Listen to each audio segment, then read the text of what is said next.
Hai guys, balik lagi di channel kita. Kali ini kita mau ngobrolin soal negara yang adem ayem tapi menyimpan banyak kejutan nih, Swedia.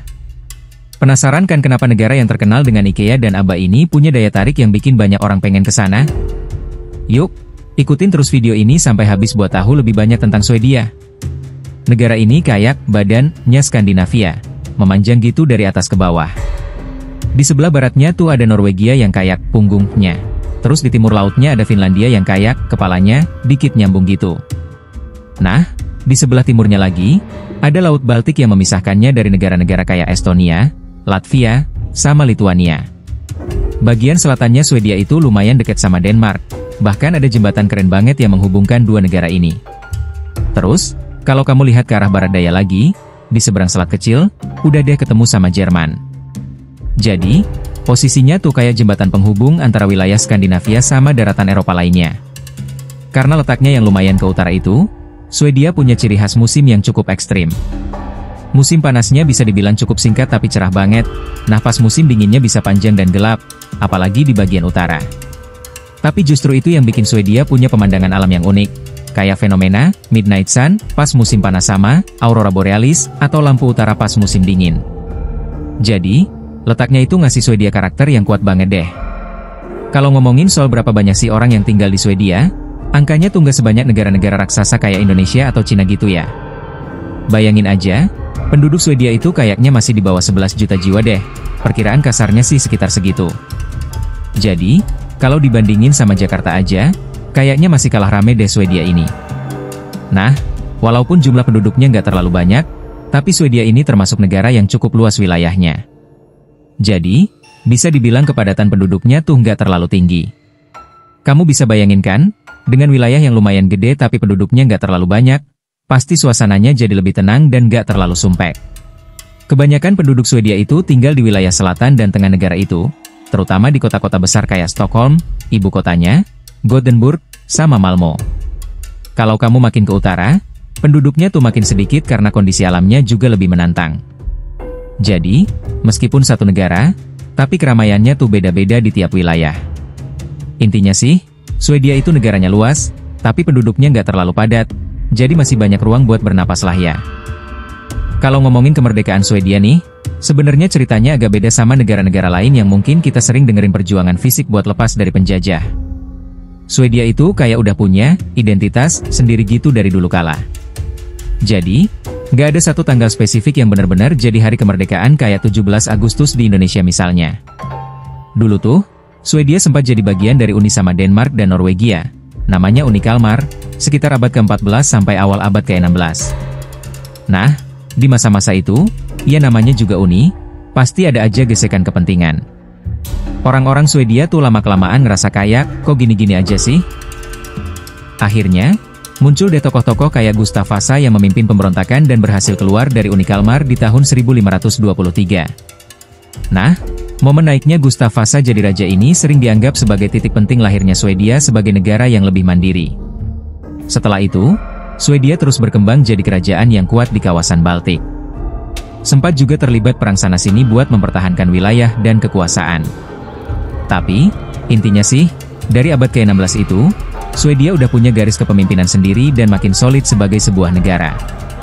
Jadi, kemerdekaannya itu lebih kayak proses bertahap gitu, dari keluar dari Uni, terus makin menguatkan diri sebagai kerajaan yang berdaulat. Gak ada satu hari, yang dramatis kayak proklamasi gitu, tapi lebih kerangkaian peristiwa yang bikin Swedia jadi negara yang kita kenal sekarang. Kalau ngobrolin cewek-cewek Swedia nih, emang gak bisa dipungkiri deh kalau banyak yang punya daya tarik tersendiri.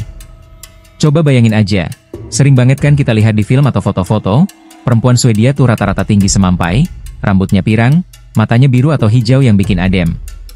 Tapi, ya namanya juga manusia, pasti ada aja variasinya, ada yang rambutnya coklat juga, matanya juga nggak selalu biru kok.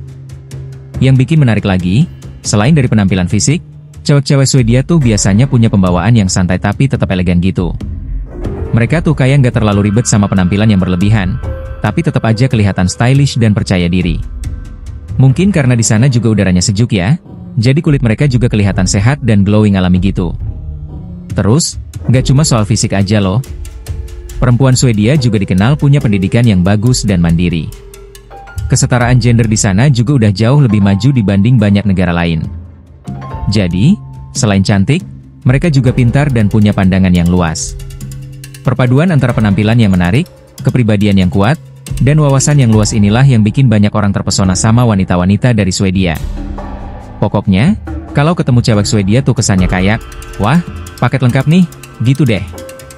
Soal bisnis prostitusi di Swedia ini memang agak tricky dan beda dari yang mungkin kita bayangin di beberapa negara lain.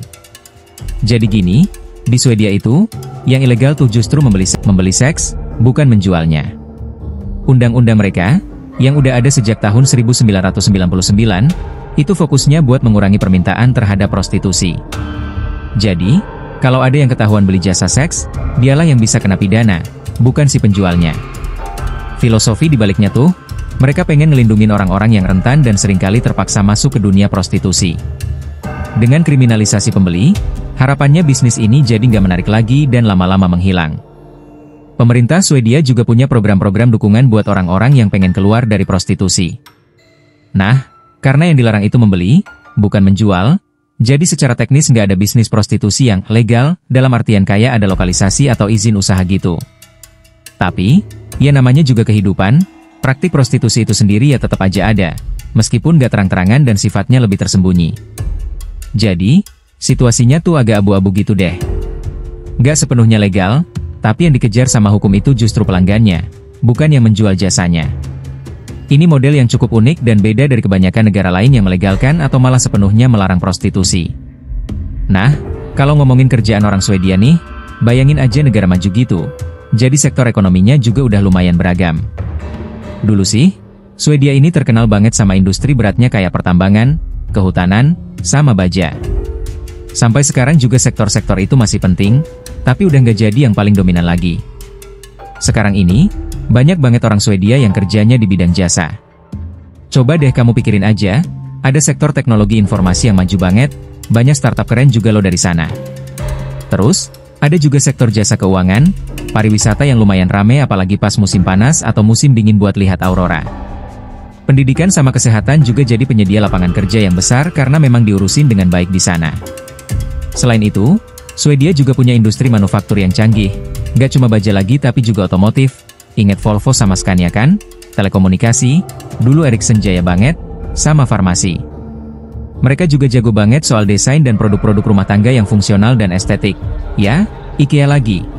Jadi, mata pencaharian penduduk Swedia itu udah nggak cuma ngandelin sumber daya alam aja, tapi udah merambah ke berbagai sektor modern yang punya nilai tambah tinggi.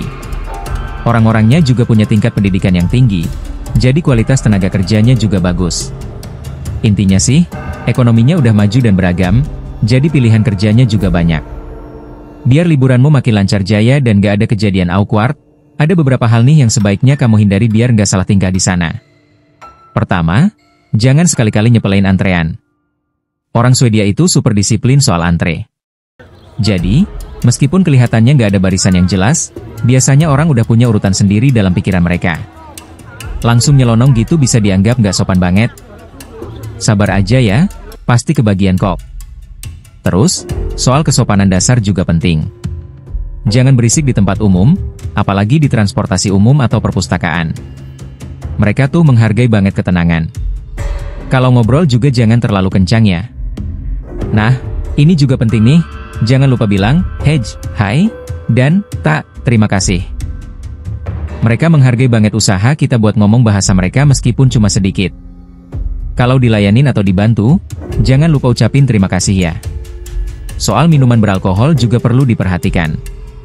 Beli minuman beralkohol dengan kadar di atas 3,5% itu nggak bisa sembarangan di supermarket biasa. Harus di toko khusus namanya Systembolaget, dan jam bukanya juga terbatas. Jadi, jangan kaget kalau nggak nemu bir atau wine di minimarket dekat hotel. Terakhir, mungkin ini agak sensitif, tapi jangan terlalu banyak nanya atau ngomentarin soal kehidupan pribadi orang Swedia kalau kamu belum terlalu kenal. Mereka tuh cenderung lebih menjaga privasi. Lebih baik ngobrolin hal-hal umum aja dulu kayak cuaca atau pemandangan. Intinya sih, bersikap sopan, menghargai ketenangan dan privasi orang lain, serta sedikit berusaha berinteraksi dengan bahasa mereka bakal bikin kamu diterima dengan baik di Swedia. Selamat menikmati perjalananmu. Kalau ngobrolin soal angka kriminalitas di Swedia nih, kesannya tuh kayak dua sisi mata uang gitu. Di satu sisi, Swedia itu sering banget disebut sebagai negara yang aman dan damai. Kamu mungkin sering dengarkan kalau tingkat kejahatan kekerasan di sana tuh relatif rendah dibandingin beberapa negara lain di Eropa atau Amerika. Orang-orang juga kayaknya lebih percaya satu sama lain gitu. Tapi, di sisi lain, beberapa tahun belakangan ini ada juga perdebatan dan kekhawatiran soal peningkatan beberapa jenis kejahatan, terutama yang terkait dengan geng kriminal di kota-kota besar. Misalnya nih, soal penembakan atau peledakan yang tadinya jarang banget kedengeran, sekarang jadi lebih sering muncul di berita. Ini jadi perhatian serius buat pemerintah dan masyarakat di sana. Terus, ada juga soal kejahatan yang lebih ringan, kayak pencurian atau penipuan, yang angkanya juga bisa dibilang gak terlalu rendah-rendah amat kalau dibandingin sama negara tetangganya di Skandinavia. Jadi, meskipun secara umum Swedia masih dianggap aman, bukan berarti negara ini bebas dari masalah kriminalitas sama sekali.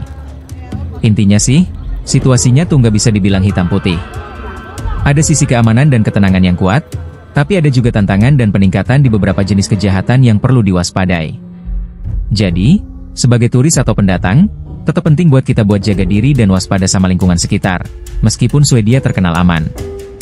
Jangan sampai lengah juga ya.